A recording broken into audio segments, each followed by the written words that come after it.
Hi, it's Maria. As someone who's been sued over a dozen times over the last 30 years, there are so many things I can tell you about attorneys and litigation. But today, we're going to focus on guardianship. And this is where you will want to pay attention, because to not pay attention is to potentially sacrifice yourself or your loved ones. So it's obviously, with that many lawsuits that I have had, there were legal documents galore, yet there was nothing about guardianship in any of that documentation. And that's exactly what my sister and her attorneys claimed. So the papers weren't filed, but rather the attorneys went to their friendly judge, and my parents were blindsided. As it was, I was the only one who could question and say, hey there, wait a minute. This is totally illegal, unethical, immoral, and exceedingly draconian. Yet, without any legal representation, there was no opportunity for me to say, hey, wait a minute, where did this all come from? So my parents and I were targeted by jealous and greedy relatives and their attorneys that were going to see to it that no appropriate medical care be given, where either the person was just left to die or over-medicated to eventually pass away. The medical care was inappropriate and it was dangerous. And it is really what killed both my mother and my father and my favorite Notre Dame math professor, Uncle George, and my Nana. And let me tell you, though, about guardianship. It's the legal process whereby a court appoints a guardian to care and manage the affairs of an incapacitated adult or minor. And this is a protective measure when someone cannot make decisions for themselves, and it's either due to their age or it's due to an illness or a disability. At the same time, it is the removal of someone's rights when they are severely incapacitated and they cannot make even the basic decisions. So we're not talking about people like you and me. We're not talking about people who are lucid and coherent and alert and articulate and communicative and well-adjusted and level-headed and stable and wise. No, that is not who we're targeting here. We're talking about someone who is totally incapable of making even the simplest decisions. And that includes people with severe mental illness, such as the schizophrenics. It can be the despondent, the hysterical, the demented, the deranged, and even the insane. And yet, if a mean and spiteful sibling has it in for us, due to envy, jealousy, malice, greed, vengeance, enmity, cruelty. The list goes on. Oops. Excuse me. It's 11:11. Oh, wow. Sorry about that. Anyway, where was I? Our life can be miserable if certain individuals can put into play becoming our guardian, and with the right attorney and the right judge and even the right physicians that will paint a picture of us based on what the attorney wants them to do and say and write, then those physicians will follow orders because they're getting paid to do that. And I have to tell you, I come from a family of physicians, yet over the last several years, the physicians that I have come in contact with that are involved with the legal system are, I have to say, I've never seen a bigger bunch of whores. It's awful. It's shocking, actually. In any event, let's get back to the guardianship. It is really a last resort, and it is to protect vulnerable individuals. Although what we're dealing with here is that there are perfectly capable individuals, and yet people have been able to get guardianship without the person even knowing. So you and I are walking around and we're fine and everything, and then you've got people in the courthouse trying to label us disabled or incapacitated in some way. And isn't that's just shocking, and that's ridiculous. That is just unacceptable. So here we are, and especially when there's money involved.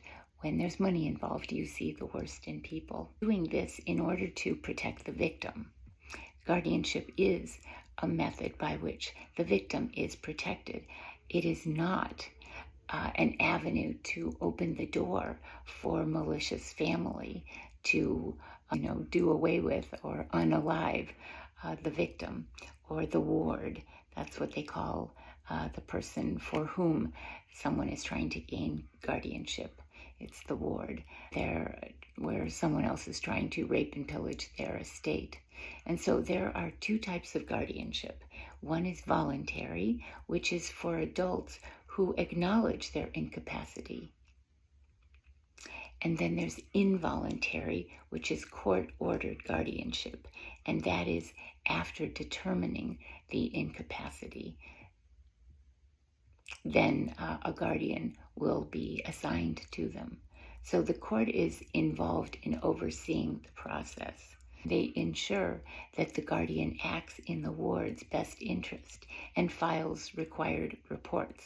However, just when I think of how people get away with not filing the required reports, for instance, when my parents' estate was going through probate, they did not require my sister to submit an accounting or an inventory. And so therefore, there was no mention as to the value of the estate. So the estate could have been worth $100, could have been worth $100,000, or it could have been worth $100 million. If there's no accounting or no inventory, who knows?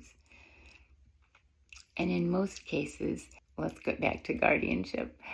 The person seeking guardianship and the alleged incapacitated person need legal representation in order to get the guardianship paperwork done.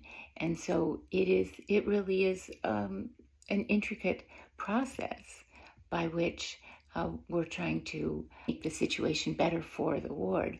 However, it has to be done correctly.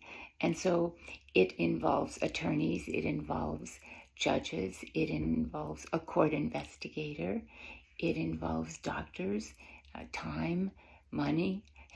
There are many other issues that go along with asking for guardianship.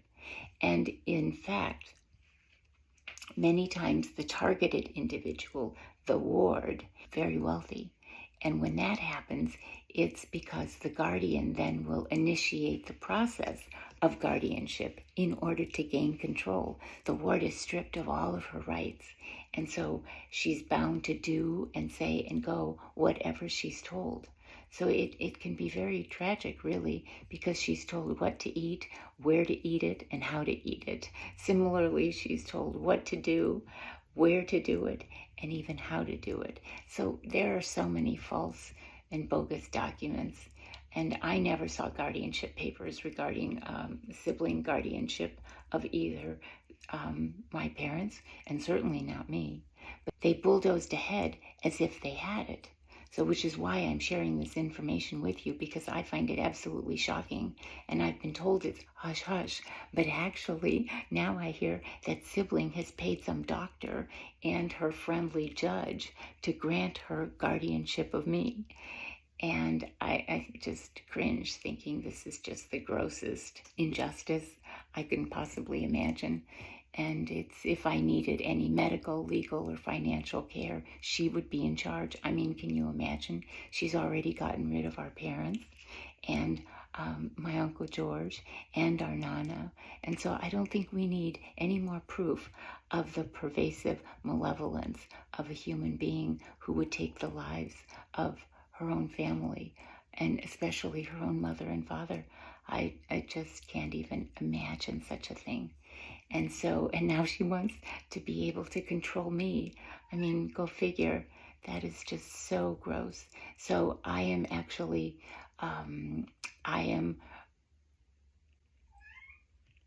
it's my cat.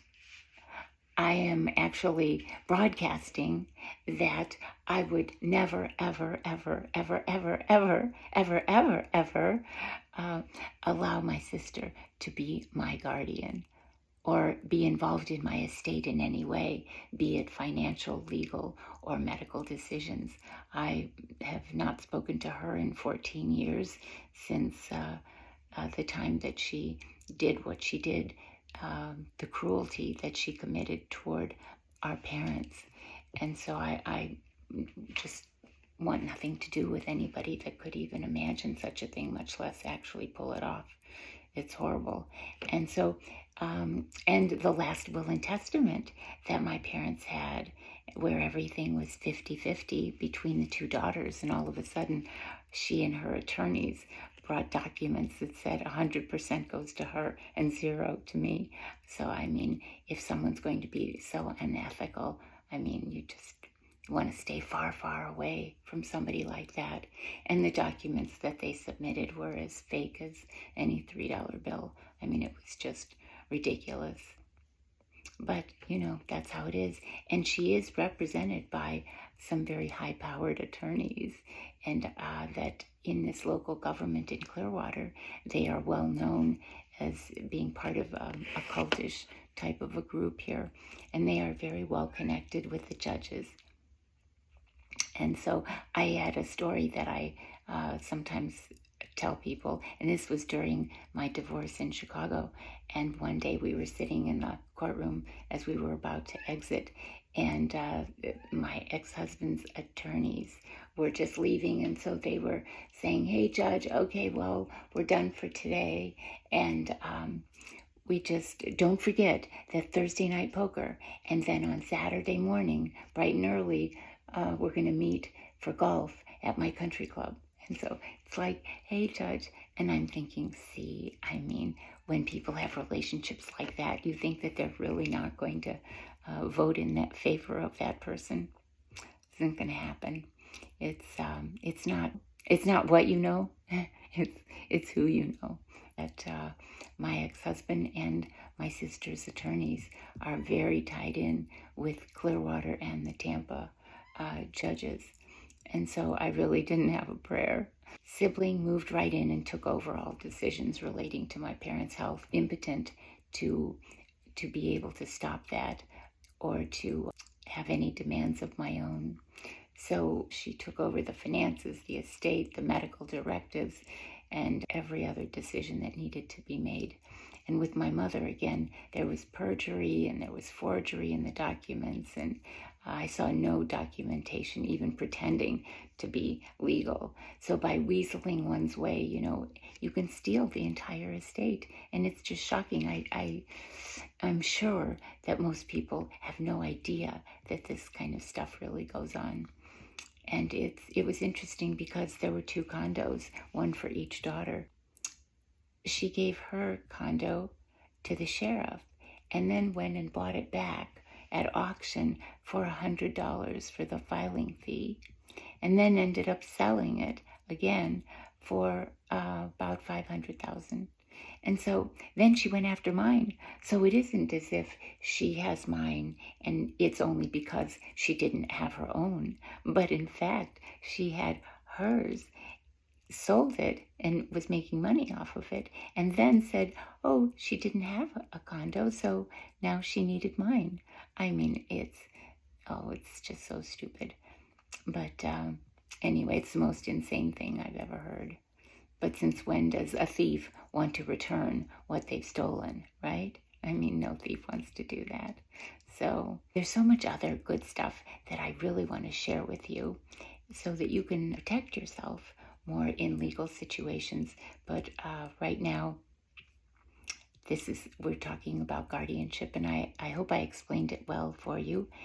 I'm so glad that you tuned in, and I trust that you learned some helpful information, and I look forward to being with you again soon. So stay well, and I appreciate your support, and I love you. Good night.